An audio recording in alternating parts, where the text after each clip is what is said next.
Okay, let's dig into this example a little bit more, and we're going to start by looking at slope fields. I want you to really see this qualitative analysis in action, and this qualitative change that will be known as a bifurcation that arises. So remember, we're looking at this one parameter family. It's essentially a, here's a differential equation and the function on the right hand side. The slope is just a quadratic function of the y value. It's an autonomous differential equation, so we know what that's going to look like for the slope field, right? Just going to be a bunch of copies of each slope to the right.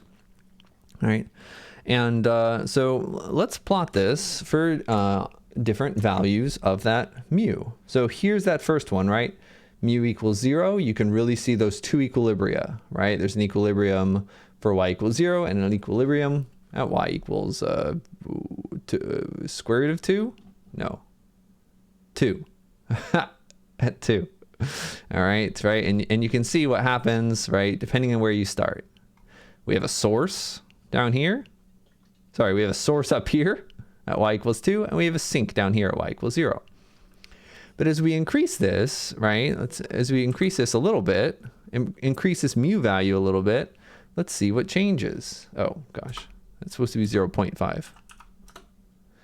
Increase this a little bit, see what changes. Well, what changes, right, is there's still a source and a sink.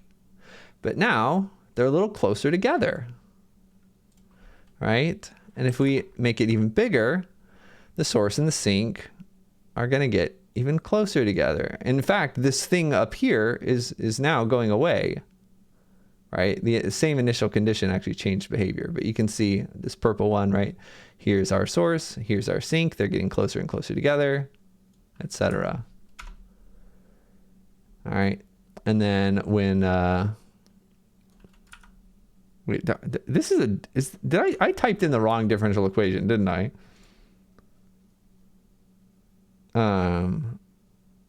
No, I didn't. I just can't do math in my head. All right. When we have this, right? When the parameter is 1, there's only one equilibrium now. And remember how I said that equilibrium is now a node? You can see it, right? Because it's neither a source nor a sink. If we're above the equilibrium, we're getting repelled. If we're below the equilibrium, we're getting close to it. So that's a qualitative change as soon as that mu value is equal to 1. And then when the mu value is more than 1, say like 1.5, for example, what happens?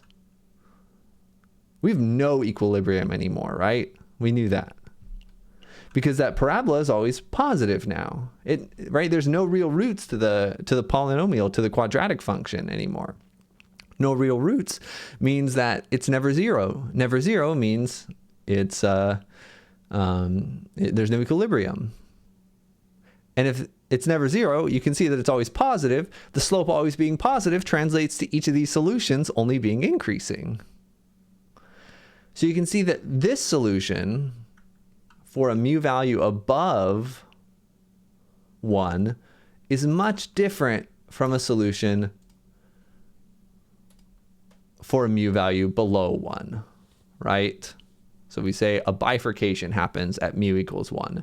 That's a parameter that when the parameter gets to that value, if we are moving the parameter around, if the parameter is at that value, we have a big qualitative change.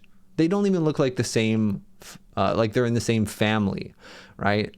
They're in the same one parameter family, but they look very, very different because we have a difference. That we have that qualitative change.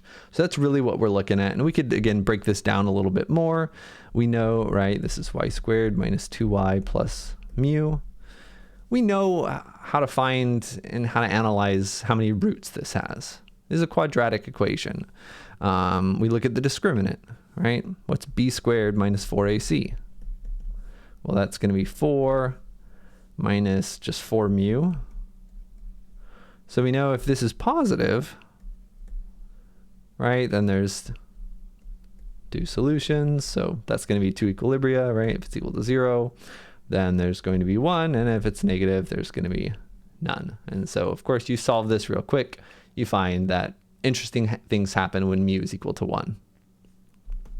And that indeed will be our bifurcation value. All right. And interestingly enough, the book really doesn't formally define bifurcation or bifurcation value, which I thought was quite interesting.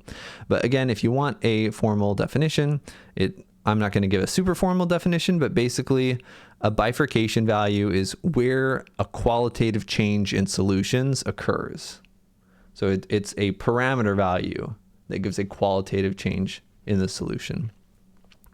So we're going to look at some phase lines for this. And this is really exciting. That's how we're going to close this video.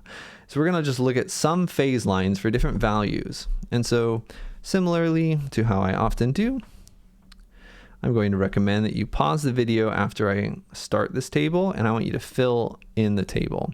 So we're going to have a couple different mu's and a couple different phase lines. We'll look at a mu of -4, -2, 0, 1, and 2. And then we'll give some phase lines. So I'll give the first phase line, right? When mu is -4, we know there's going to be 2 equilibria. Here, let's change colors. All right, and they're going to be pretty far spread apart. You could calculate them if you wanted to. And this is what our phase line is going to look like. We have a source up here and a sink down here.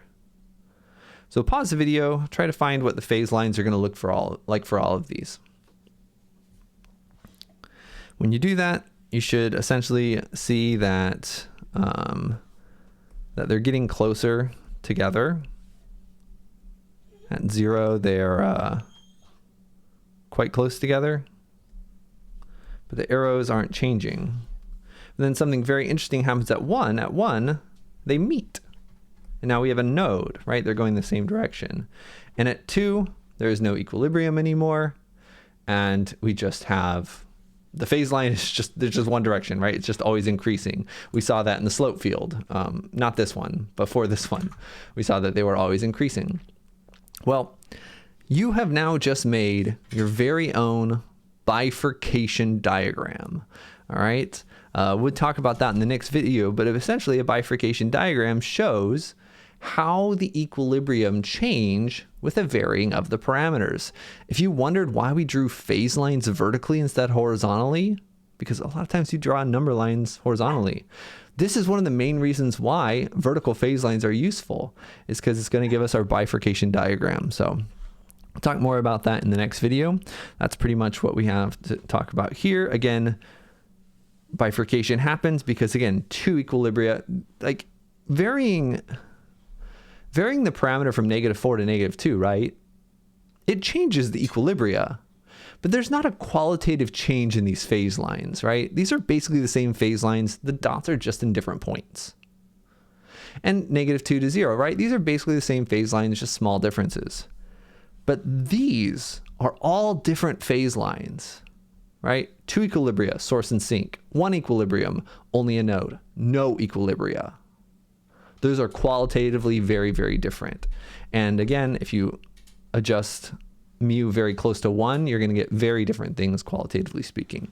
And that's what bifurcations are all about. How can parameters qualitatively change the behavior of solutions?